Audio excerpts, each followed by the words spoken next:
He was a military genius. Soleimani it's difficult to convey how revered he is. Completely heroic figure, personally very brave. By killing Qasem Soleimani, the U.S. has stripped Iran of an inspirational military leader. At the time. But that's nothing compared to the murder or the assassination of General Soleimani.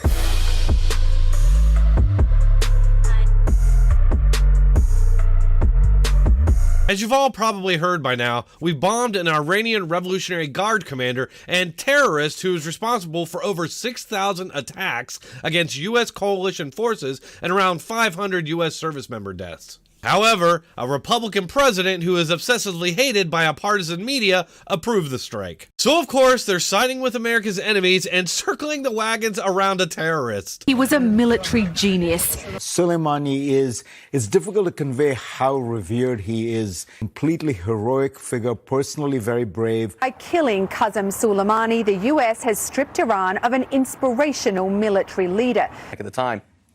But that's nothing compared to the murder or the assassination of General Soleimani. The U.S. officially classified him as a terrorist, but in Iran, he was a national hero. Smart, charismatic, ruthless, strategic, and bold. This really shouldn't surprise anybody, given their anguish and praise for al-Baghdadi after he was killed by U.S. forces. If you follow me on Twitter, and if you don't, you should, by the way, you know that I have a pinned clip from ABC News' David Murr, who shockingly described the terrorist as a, quote, passionate leader. A major development in the fight against ISIS.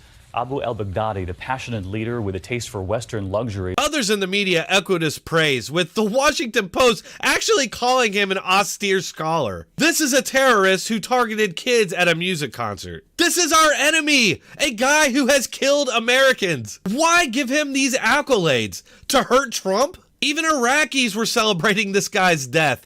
They were even baking cakes to thank Trump. This is who CBS News calls an inspiring military genius. Where this is a crisis that President Trump has really created between the U.S. and Iran because... Wait. Did he just say that Trump created this problem with Iran? I just love how these unhinged blind partisans like Max Boot will just rewrite history on national live television and nobody on CNN calls them on it. Although the U.S. and Iran have a long history of animosity dating back to 1979.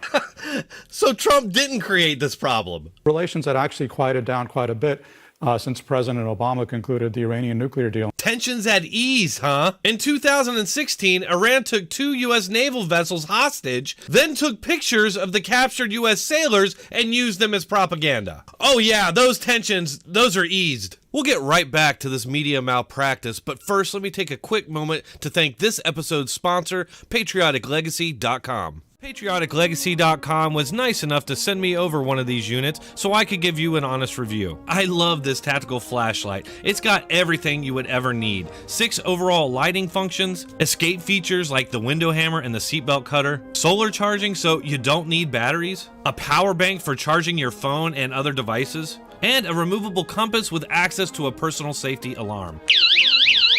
Patriot Legacy supports veterans and YouTubers like yours truly, so head on over there and make sure to use the promo code DRONE20 to get 20% off your purchase. Thank you.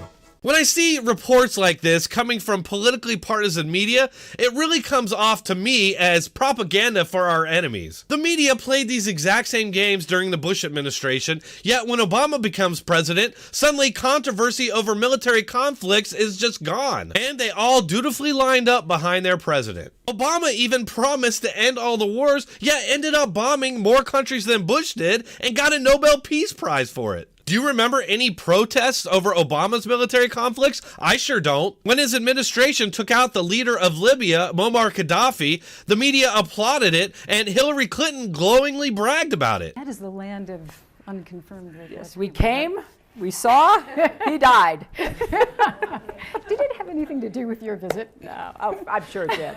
You see, this is why I can't take Democrats and their media seriously when they prattle on about democracy and love of country and patriotism, because in reality, they hate the U.S. and they want to bring it down. They only love this country when their party occupies the White House. Take, for example, Hollywood mutant Rose McGowan, who actually took to Twitter to apologize to Iran and even said that she doesn't side with the USA. This propaganda-addled moron actually thinks we're about to be engaged in World War III and is groveling to Iran to save lives. You can't totally blame this deluded idiot. She's a product of Hollywood and our media. Thanks for watching. Please like, share, and subscribe. If you enjoy this channel, please consider subscribing to me on Patreon, Subscribestar, or just sending a donation on PayPal. However you decide to support this channel, I really appreciate it. Thank you and keep coming back.